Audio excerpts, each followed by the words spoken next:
ज्ञान, वैराग और भक्ति तीनों मिलकर के पंचवटी में एक सत्संग करते हैं। प्रभु श्री राम कथा सुना रहे हैं, भैया लक्ष्मण प्रश्न पूछ रहे हैं, माता जानकी सुन रही हैं। ज्ञान, वैराग, भक्ति तीनों मिलकर सत्संग किए। जैसे सत्संग समाप्त हुआ वैसे शूर्पणखा आ गई। शूर्पणखा नाम कितना विचित्र है, जिसका नख जो है सूप के समान हो यानी बड़े हो, वो आ गई। अब गोस्वामी तुलसीदास जी इनका परिचय बड़ा विचित्रता के साथ देते हैं, जो मुझे प्रतीक हुआ। क्या? शूर्पणखा रावण की बहिनी। कौन सा परिचय दे रहे हैं? शूर्पणखा जब आई तो उसका परिचय लिखा जा रहा है कि शूर्पणखा जो आई है यह रावण की बहनी है। कभी आपने इस चीज को देखा, बड़े ध्यान से देखेंगे, सोचेंगे, समझेंगे तो एक अंदर आपको लगेगा, विचित्रता महसूस होगी। हम किसी का परिचय जब किसी कन्या का देते हैं तो क्या कहते हैं? यह इनकी बेटी है, इनकी सुपुत्री है, इनकी अर्धांगिनी है, बड़ी हुई तो ये इनकी मां है, ऐसा हो जाता है। लेकिन क्या कहते हैं, जब हम किसी लड़की का परिचय देते हैं तो क्या कहते हैं? ये इनकी सुपुत्री है। लेकिन यहां क्या हो रहा है? ये रावण की बहन है, अर्थात यहां प्रवृत्तियों की चर्चा हो रही है कि रावण को जो लोग जानते होंगे वो निश्चित रूप से शूर्पणखा को पहचान लेंगे। चरण को, आचरण को, प्रवृत्तियों को, जो भी आप समझे, संकेत कहां है इसमें। तो शूर्पणखा आई। एक बड़ा आश्चर्य होता है, सत्संग के बाद शूर्पणखा तो काम वासना का प्रतिमूर्ति है, देहनगर लंका से आई है। सत्संग के बाद शूर्पणखा अगर सत्संग से पहले आए तो पता चलता है, अच्छा भी लगता है कि हाँ शूर्पणखा आई। लेकिन सत्संग के बाद शूर्पणखा, कुछ अटपटा नहीं लग रहा है। एक बात है, हम पूरी तैयारी कर लें, पढ़ाई कर लें, पूरा साल कर लें, लेकिन क्या होता है, परीक्षा कब होती है? पढ़ाई के बाद ही होती है। तो यानी ये सत्संगी कच्चे हैं कि पक्के हैं कि सच्चे हैं, ये टेस्ट लेने के लिए, परीक्षा लेने के लिए, कौन सा आ गई, कौन आ गई? वासना की प्रतिमूर्ति आ गई शूर्पणखा। जिस समय वो आई, सत्संग समाप्त हुआ, शूर्पणखा प्रकट हो गई और उसने कहा, आते ही मन सीधा सीधा प्रस्ताव रख दिया शादी का। प्रभु श्री राम से विवाह का प्रस्ताव रख दिया और क्या कही है? तोषम पुरुष न मोसम नारी। अब अपनी मुंह से, न तुम्हारे समान पुरुष है न मेरे समान नारी है। लेकिन उसमें भी बाद में उसने कह दिया, नहीं, यहां तो मन माना कुछ, थोड़ा सा मेरा मन मान रहा है, मेरे अनुरूप वास्तव में आप नहीं है, लेकिन क्या करें, कोई नहीं मिल रहा है, इसलिए तो सम पुरुष न मोसम नारी, विवाह कर लीजिए। बड़ी विचित्रता है। प्रभु श्री राम वैदेही की तरफ देखते हैं। वैदेही कौन है? जो देह से ऊपर उठ चुका हो वो विदेह, अब विदेह की पुत्री वैदेही है।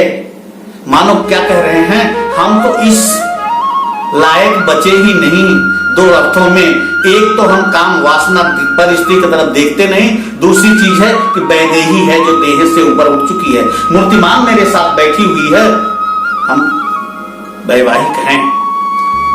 शूर्पणखा बड़ा क्रोधित हो जाती है, वहां से चली जाती है। लेकिन प्रभु श्री राम कहते हैं क्या कि नहीं नहीं, अहै कुमार मोर लघु भ्राता।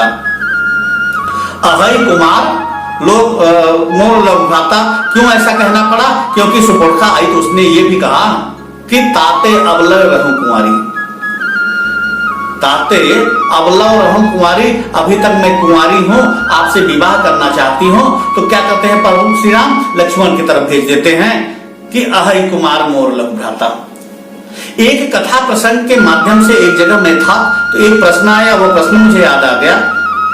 वहां मुझसे ये पूछा गया कि शूर्पणखा, चलिए मान लेते हैं कि दुष्ट प्रवृत्ति की थी, देवनगर की आप बता रहे हैं, हम मान लेते हैं वहां से आई हुई थी और उसने ऐसा प्रस्ताव रखा तो ठीक है, लेकिन क्या प्रभु श्री राम को शोभा देता है कि वो झूठ बोले कि अहै कुमार मोर लघु भ्राता?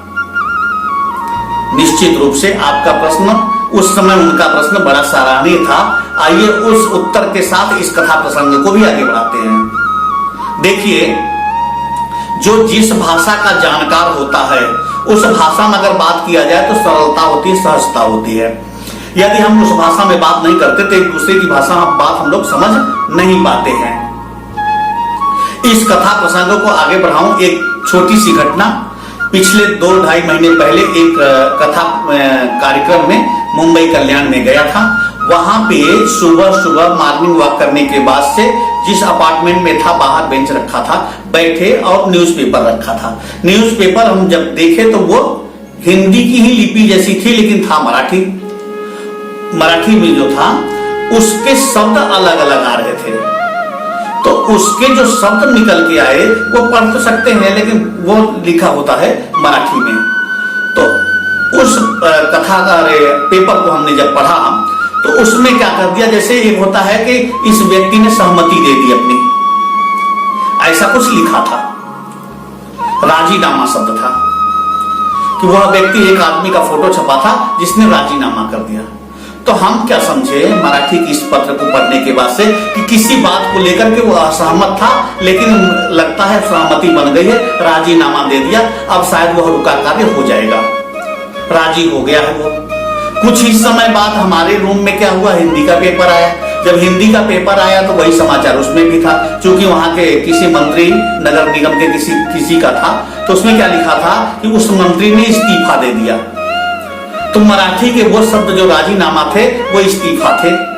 हमारे क्या होता है कि पूर्वी उत्तर प्रदेश के इस हिस्से में या उर्दू के इस शब्द को जो हम जानते हैं तो हम लोग तो इस्तीफा कहते हैं, राजीनामा मतलब दूसरा सहमति, लेकिन मराठी में राजीनामा इस्तीफा हो गया।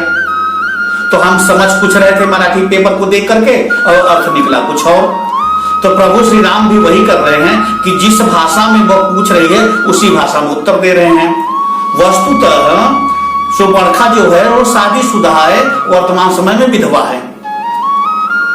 तो क्या कह रही है कि ताते अवलव है कुमारी, शादीशुदा जो है महिला जिसकी शादी हो चुकी है, पति साथ में नहीं है, तो यहाँ हो सकता है ऐसे लोगों को क्या कहा जाता होगा, कुमारी।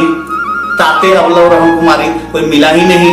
इसलिए श्री लक्ष्मण जी भी तो क्या हैं, उसी स्थिति में हैं कि आए हैं अकेले, पत्नी नहीं है, इनके साथ पत्नी नहीं है, तुम्हारे साथ पति नहीं है, तुम्हारे साथ पति नहीं है तो तुम कुमारी हो, इनके साथ पत्नी नहीं है, तो अहे कुमार मोर लव भ्राता, लक्ष्मण जी की तरफ भेज देते हैं, है ना।